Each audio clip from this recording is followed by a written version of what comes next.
Magandang araw po, welcome po sa aking channel of 9 TV.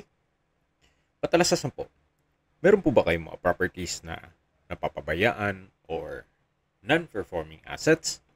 Plan yung ibenta, pero wala kayong oras sa pagbenta nito. Kung ito'y pagkakatiwala nyo po sa amin, tawag lang po kayo sa aking numero, usap po tayo, gawan ko po ng video for free. Yes, libre po, wala po kayong babayaran. Tutulungan pa namin kayong mabenta ang inyong property. Kami na po bala sa marketing, sa boosting or paid ads. Even sa tripping, hindi na po kayo mapapagod sa pag-entertain ng mga buyers. Kami na po bala sa lahat. Tawag lang po kayo. Nandito po tayo ngayon sa San Juan, Batangas kung saan meron po tayong bagong video presentation. 2 parsela ng lupa na residential farm property. Ito po'y inner lot kaya napakatahimik po ng lugar. Mula po sa Cemented Barangay Road, meron pong right of way. Ito pong binabaybay natin. May total lot area po ito na 3,200 square meters. Bali, 2 parsela po ito na 1,600 square meters. Pares po yan titulado, buhay po ang may-ari. Kaya wala po kayong maging problema sa documentation o sa transfer ng title. Hindi po ito binebenta na isang parsela lang. Ang gusto po ni owner ay itong buong 3,200 square meters. Punong-puno rin po ito ng fruit-bearing trees gaya nitong mga saging, mangga, abukado, nyog, at marami pa pong iba. Meron din pong kaping barako. Yan po, tunghayan nyo po itong napagandang property kung saan napakatahimik po ng lugar, sariwa ang hangin, at sa klima naman po, banayad lang, hindi naman siya ganun kainit, at hindi naman ganun kalamig. Patag na patag po ang lupa, kaya usable po lahat. Wala pong masasayang. At ang kagandahan pa po dito, ito pong property ay napakalapit lang sa mga beach resort dito sa San Juan, Batangas. At mamaya po sa dulong parte nitong video, pag-usapan natin sa distance, location at travel time, pati presyo nito. May access na rin po dito ng tubig, kuryente at internet provider. At malapit din po ito sa mismong highway ng San Juan, Laia Road. Mga 450 meters lang po. Then dito po sa loob ng property ay meron pong bahay na made of sawali, kawayan, at nipa. Meron pong 2 kwarto at may banyo. At covered din po itong garahe. Ito pong bahay o kubo ay livable naman po. Nagkataon lang na may pagbabago sa plano ni owner, kaya ibebenta na lang po nila itong kanilang bahay bakasyunan. Kung hanap nyo po isang sobrang tahimik na lugar na malapit po sa dagat at malapit din sa highway para accessible ng public transportation, ito na po yung hinahanap nyo. Yan po, punong-puno po ito ng fruit-bearing trees, kaya hindi nyo na po kailangang magtanim. I-maintain nyo na lang po ito. Then kung sakali man po na malaking pamilya kayo, sa laki po nitong 3,200 square meters, pwede naman pong maglagay ng mga kubo pa sa paligid nito at swimming pool. Pag nakakita po tayo ng ganitong malaking kubo na nasa probinsya, kaya sarap pong balik-balikan yung mga nakaraan na buhay pang ating lolo't lola na lahat ng apo naman ay nagbabakasyon sa kanilang bahay. Medyo maingay pero masaya. Ito po yung likod na parte nitong kubo. Makita nyo naman, maayos na maayos pa po siya. Medyo natanggal lang yung tali nung net nitong nipa. Pero pag pumasok po tayo, makikita nyo naman na good condition pa naman. So, hindi nyo na kailangang ipa-repair. So, yan po yung part ng kusina at yung banyo. Then meron pong secondary fence sa palibot nito. Maganda rin pong mag-alaga yun ng free-range chicken or kambing o depende po sa inyo. Kung mahilig pong magsabong, maganda rin pong maglagay ng game farm dito. At ito po yung tinutukoy ko kanina na garahe. So maayos naman ang bubong nito, halos bago pa. Then nandito na po tayo sa harapan ng bahay. Pero bago tayo umakyat doon, check po muna natin itong banyo at kusina. Yan po yung pintuan ng kusina at ito naman yung banyo. Naka-tile bathroom wall, may bathroom sink, water closet, at towel holder. So, maayos pa naman po ito. Yan po yung metro ng kuryente. At ito po yung pintuan na papasok naman sa kusina. Ito pong pintuan ay made of sawali. Ganun din po sa mga partitions dito sa loob, pati walls. So, ito po yung kitchen. Then, may kawayan countertop. At ito naman po yung daan papunta sa balkonahe. Yan po yung bubong. Made of nipa. Then, ito pong flooring ay gawa sa kawayan. Napaka-native po. Pati po itong hagdan. Kaya presko na presko po dito.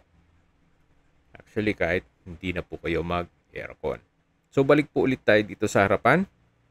At may ilang steps din na hagdan made of bamboo. At dito naman po yung balkonahe. Mahaba po yan hanggang dun sa dulo.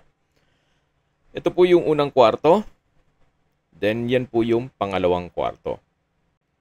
So, nakalimutan po yung susi, kaya hindi natin mapasok. Pero halos pares lang po nun sa kabila. Mamaya po check natin. So, dito naman po yung sa dining area. Yan po yung bubong. Then, ito po yung kusina. Na dyan tayo galing kanina. At balik po tayo dito sa balkonahe. So, ito po yung pangalawang kwarto. Na may sliding glass window. Then, may partition. May ceiling. At ganun din po dito, may sliding glass window. Same size lang po ito dun sa kabilang kwarto. Okay, hindi naman po maiwasan ang komento na kubo lang yan. Linawin ko lang po. Si owner po ay hindi naman sinama sa pagpresyo niya kung magkano man ang nagastos niya dito sa kubo. Si owner po is selling this property as lot only. Kung ito man po ay sa tingin papakinabangan nyo, ito po'y for free. Opo. Nagbase na lang siya sa presyo nitong lupa. At mamaya, dun sa dulong parte nitong video pag-usapan natin. At mag-iikot po muna tayo para matunghayan nyo kung anong meron pa dito sa loob ng property. So ito po yung harapan ng bahay. Nagaling na tayo dito kanina. At dito po sa paligid ay meron pong mga puno ng nyog. May saging, mangga, abukado, at kaping barako. Sa dulo po ay meron din pong mga puno ng Gmelina. At habang naglilibot po tayo, pag-usapan natin ang distance, location at travel time. So mula po sa highway o sa San Juan Laia Road, ang distance ay 450 meters. Napakalapit lang po. Then kung may sasakyan, 2 minutes lang nasa highway na kayo. Kaya accessible din po ito ng public transportation. Mula po sa mga beach resort dito sa San Juan Laia, Batangas, ang distance is 2.5 kilometers at ang travel time is 9 minutes. Mula naman po sa Subukin Port, ang distance is 7 kilometers at ang travel time is 10 minutes. Mula naman po sa bayan ng San Juan, kung saan kumpleto na po doon kayo ng public market, groceries, convenience store, remittance center, banks, schools, at iba pang business establishments, ang distance is 8.2 kilometers at ang travel time is 15 minutes. Mula naman po sa San Juan District Hospital, ang distance is 5.9 kilometers at ang travel time is 10 minutes. Yan po yung lagi kong binabanggit sa inyo na dapat yung i-consider sa paghanap ng property, yung meron pong malapit na hospital. Hindi ko noon po sinasabing sakitin kayo. Yan naman po for emergency purpose lang naman. At mula naman po sa Lipa City, ang distance is 46 kilometers at ang travel time is 1 hour and 18 minutes.